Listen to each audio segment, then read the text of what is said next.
Aloha from Superb Vacations.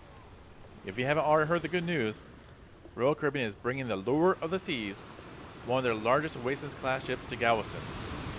But wait, there's more. Not only are they bringing the ship, but they're also building a brand new $100 million cruise terminal.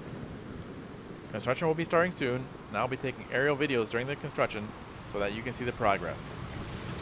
You can see in the lower left corner of the video what the new terminal is supposed to look like when it's finished. And I have highlighted the area in green at pier number 10 where it will be built.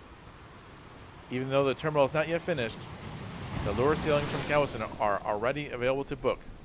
So please email us at reservations@superb-vacations.com or call or text us at 197-TRAVEL-EZ to book your next cruise on Allure of the Seas or any of the Royal Caribbean cruises.